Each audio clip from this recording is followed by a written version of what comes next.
So, Sony, you're losing billions. So let me get this straight. Intergalactic is now facing a crunch. Sucker Punch's co-founder left. If I recall correctly, many people say Ghost of Yote was successful. How come the co-founder left? Don't say otherwise, okay? Remember, when a game is successful, every experienced people will still remain. Look what happened with Shift Up. Or in this case, Lollipop Chainsaw Repop. The game may be disastrous by most people. How come we never see a layoff from the studio who made it? AAA companies are struggling because they've pushed so many of their customers away and they're not meeting internal expectations, whereas indie and AA's are having the time of their lives and they're making the most amount of money they ever have. And now it looks like we are seeing some major shakeups from Sucker Punch to Naughty Dog and Sony, and it looks like they are going to have to change very quickly or they're gonna go under. And don't forget one thing, remember, Sony said Intergalactic and Ghost of Yote is their last chance, okay? If failed, they will be forced to go back to Japan. Square Enix is already closing down their Western division, about to, and now, guess what? Sony PlayStation is next. If we can convince both Square Enix and Sony PlayStation, perhaps we can convince Capcom, Bandai Namco, and Koei Tecmo to do the same thing. Make games for the Japanese audience, or in this case, the local market, and then the international market will follow suit. Sony is a driving factor behind a lot of these stories, actually, because they are the ones who are saying you need to meet your goals or else you are not going to get funds anymore. And I think it's hilarious because for years, gamers have been trying to explain to these companies what they're doing wrong, what we want out of our entertainment, what we think would make their experiences better, and they have not listened to us. They didn't because they listened to mostly PlayStation fanboys. I don't know if Veridot knows this, but Ono Alex, he makes a lot of video when it comes to PlayStation fanboys, okay? I subscribe to him, and guess what? He 100% ripped them to shreds without blinking. And it's a major reason why they are in this predicament, but really they're just getting a taste of their own medicine. If they actually had adapted over these years and they hadn't Sony, tried to modernize, well, they'd probably be doing a hell of a lot better. And we're hearing Sucker Punch is going through major changes, Sony is pushing changes onto Naughty Dog, and even going back to something like BioWare, it looks like really they are going to go under if they don't drastically change. So this is the first example I wanted to bring up, which had to do with the Ghost of Yote developer Sucker Punch undergoing huge changes. Sony Interactive Entertainment announced that Sucker Punch lead and co-founder Brian Fleming will step down after nearly 3 decades. Starting at the beginning of 2026, creative and technical leaders Jason Connell and Adrian Bentley will be the studio heads for the developer that created the critically lauded Ghost of Yote, and the Sucker Punch co-founder has made his exit. If I recall, isn't Ghost of Yote to most people is a success? You ask yourself this, if a game was successful, why is it having layoff? How come you don't see games in the East do the same thing? I'm gonna give you a few examples. The developers of Lollipop Chainsaw Repop. The game didn't do well, yet how come we didn't see layoff from that company? And second example, Shift Up CEO. Despite Stellar Blade not winning any awards, how come Shift Up CEO received a presidential award from the South Korean president? Really had a smashing success of a game, you're probably not going to leave the studio. Maybe this is just coincidental timing. I don't believe that. I believe that Ghost of Yote did make money, but it still didn't meet their internal expectations because they probably had ones through the roof. And so he decided, okay, enough is enough. I just don't see a way that you leave if your studio is doing this good. It's not like we're talking about an 85-year-old man who got into the industry late and he just wants to retire. Nothing like that. He's moving on to greener pastures in this case, which screams a problem. Then we have the Naughty Dog developers reportedly being hit with mandatory overtime to finish an internal demo for its upcoming sci-fi game Intergalactic: The Heretic Prophet. Before I let Veridot continue, this is something that I learned from the Asian game developer, okay? Every developer from the East, they follow a specific mandate, okay? I think they're moving away from it. I don't know. But before this, the way they work is 996 schedule, okay? 9 a.m. to 9 p.m., 6 days a week. And every time they got their budget for any specific game, Eastern developers will always, and I do mean always, follow it to the letter, okay? And look, yes, maybe in the West there's this thing called work-life balance. That is good, but at the same time, that does not excuse you from being lazy, okay? Look, if I would have my work-life balance, guess what? I made sure whatever work I did, I finish it, okay? Title that has already faced major backlash because of the way that the game looks, over the mediocre trailer they showed off. But you have Tati Gabrielle, the lead actress, being extremely controversial and coming out and attacking anybody who is criticizing her look in this title or just the way that this title looks. She has not responded to backlash very well, which is already a problem at Naughty Dog, especially with someone like Neil Cuckman. But it just makes it 10 times worse when you've got a studio head and an actress not taking criticism very well. Though, it sounds like things have not been going especially smooth behind the scenes because the Bloomberg report says Naughty Dog has missed multiple internal deadlines on Intergalactic, and this push is an attempt to get the game back on schedule. Employees were reportedly told not to work more than 60 hours per week, and were also ordered to return to the office for 5 days a week, rather than the 3 days per week that was previously permitted. So, you know what? I'm gonna have to make a guess that Sony PlayStation must have seen the backlash. Look, how much you want to bet that one of these people is watching this video? One of the people at Sony PlayStation. Remember one thing, these companies, at the end of the day, they are human beings, okay? One way or another, one of them will have to watch it. How much you want to bet that one of the Sony PlayStation executive is watching this video? It doesn't happen like this, okay? I'm gonna bet that Sony executive, they must have seen the backlash of Intergalactic, and Neil Druckmann, frankly, continue to attacking the audience. That's what I've heard. They're now pushing about bloat in the video game industry. We're talking about people not even working full work weeks. Like, these individuals, like union workers, for example, they want us to run to their defense, and they want us to go after the companies they work for when they're already being coddled. That is insane to me. But yeah, apparently Naughty Dog has missed multiple internal deadlines, and as someone that is just hearing this information in passing, it's not shocking to know that Sony is ticked off with that. It's not shocking to know Sony is ticked off with really any of these companies.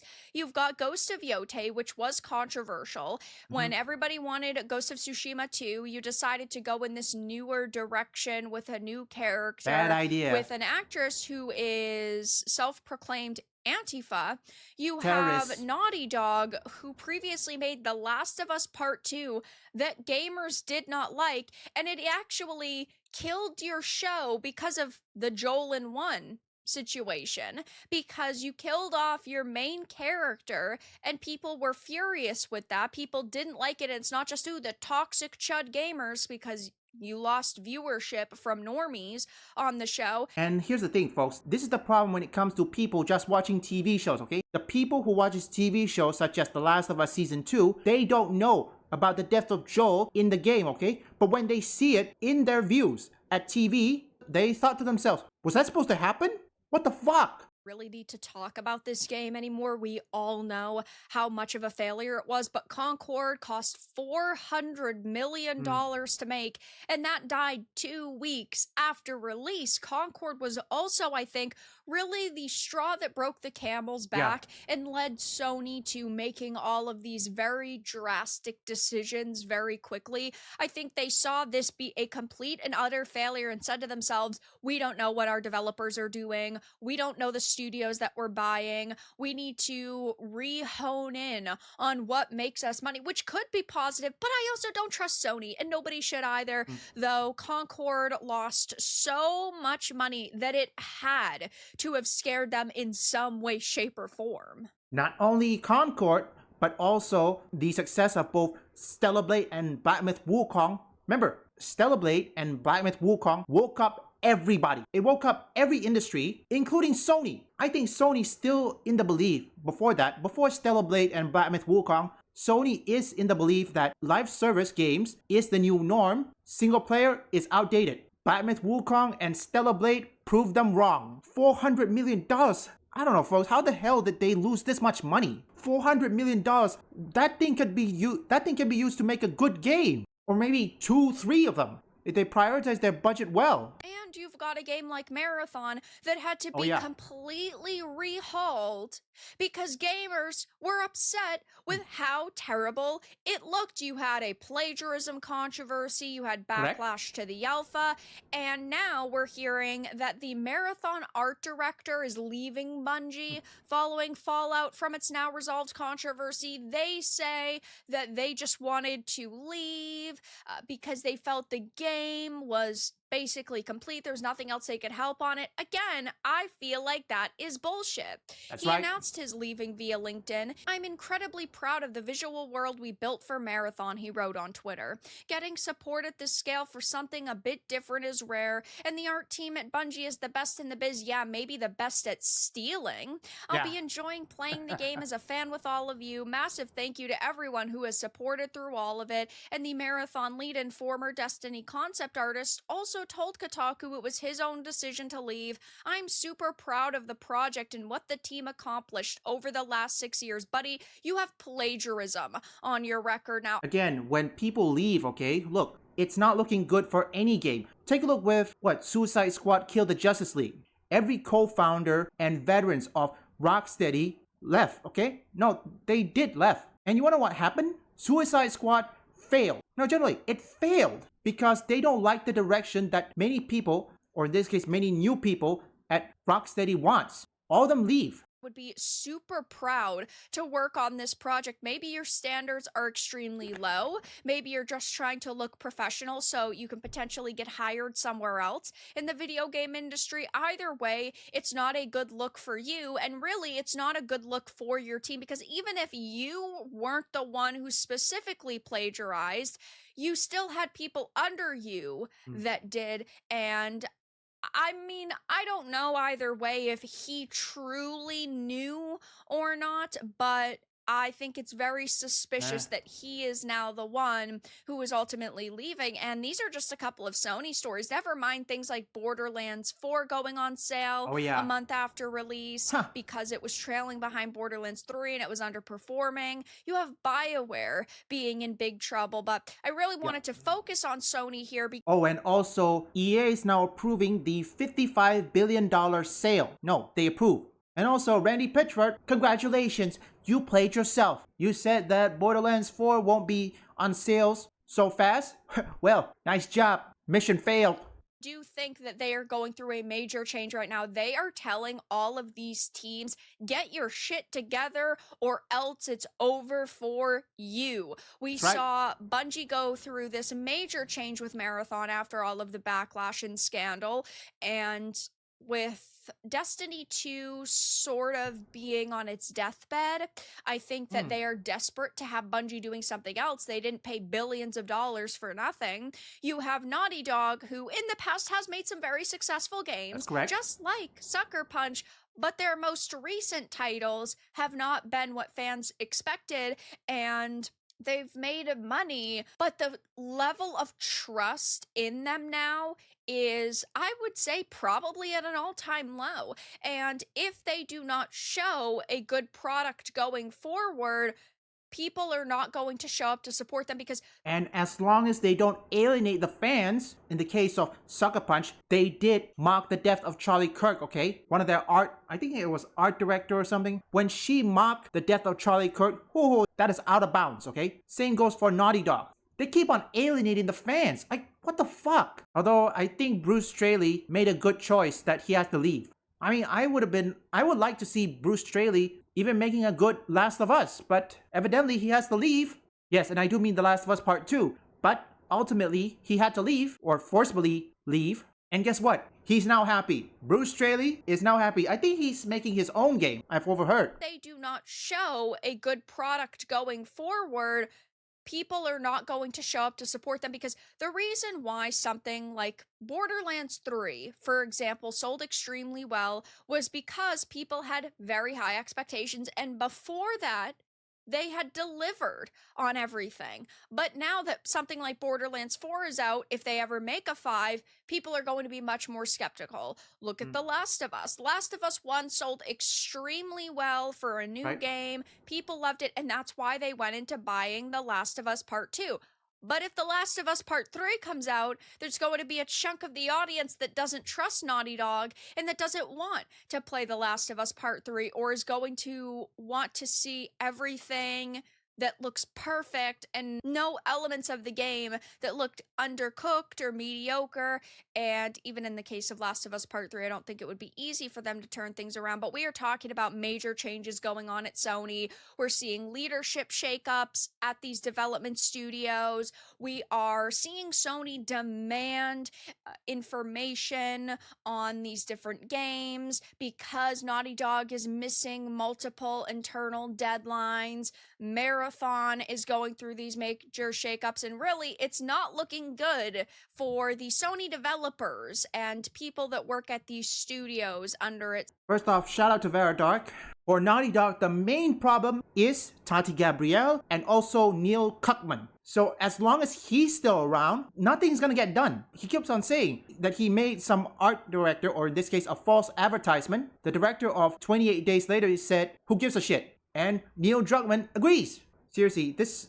And also one thing, console exclusivity is done, okay? Assuming both Ghost of Yotei was released on PS5, okay? With the reception right here, I'm gonna bet the PC port, well, assuming Ghost of Yotei got a PC port, it's not gonna do well with the current reception. If people knew about the controversy, like say the art director who mocks the death of Charlie Kirk, don't say separate art from the artist, okay? Remember, when you mock the death of Charlie Kirk, whoa, that's out of bounds, okay? For Naughty Dog, my main concern is that I understand many companies have the right to promote their game in whatever storefront they want. However, understand, games are made by a computer, okay? Meaning, console exclusivity is done. The mentality is gone. Me at least, yes, I have a PS5, but at heart, a PC gamer, okay? I always play my games on PC. Don't forget, Capcom said that the majority of their sale come from the PC. Intergalactic released on the PS5. If it failed,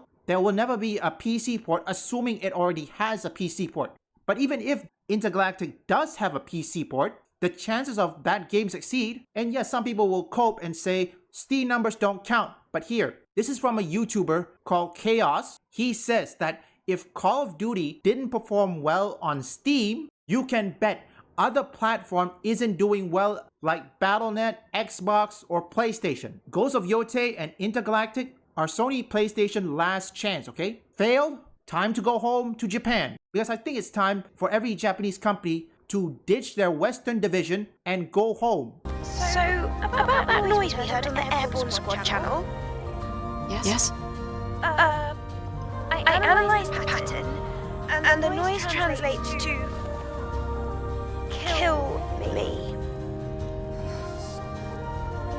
Well, we'll find out more once we get to the source of the contamination.